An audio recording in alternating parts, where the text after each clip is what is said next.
very happy and surprised to hear that, actually. But still, you wish that we could have, more innovative universities in some ways, or at least having the type of education we're having in Sweden, for example, which is rather, is free for once. Yes. And rather high quality, I would argue as well, compared to some countries. Okay, you didn't say much there. Anyway, it is a really nice privilege to be able to offer citizens in a country a high quality education. I hope you agree with that. And then, yes, I fully agree. But then the question becomes, when I was a student, I once got a note that, and this is many moons ago. None of you were born yet, I suppose, for the people online. I already at that point, I think every university student cost like 80,000 Dutch guilders a year or something like that. Yeah, so that means that a full education of 5 years was like, it's 40,000 euros, 200,000, maybe 250,000 euros. And that was then. Now it's much more. Yeah. So the question is not, should the young people or actually the entire population have access to high quality education? That's not the point. Of course, that should be the case.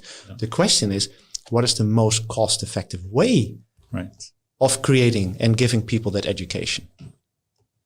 And that is potentially not universities then? Or what should be the alternative then? I'm not gonna, I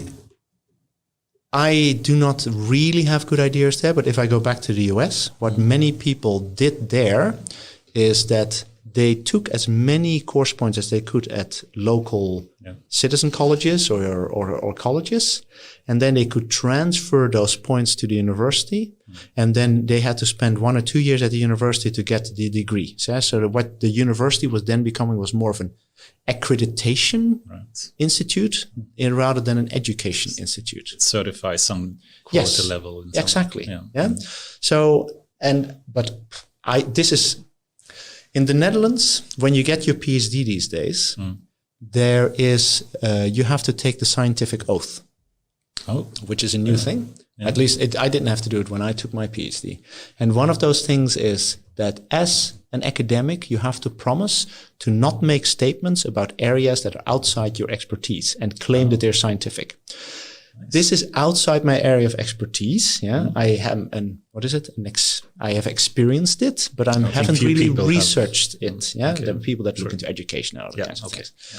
So I don't want this to be Jan the professor saying this. This is Jan the private person with an opinion. Sure. Yeah. And there I do think that a lot of university education, people could have accumulated the same knowledge and experience in ways that would be much more cost effective. That's what I think. Yeah.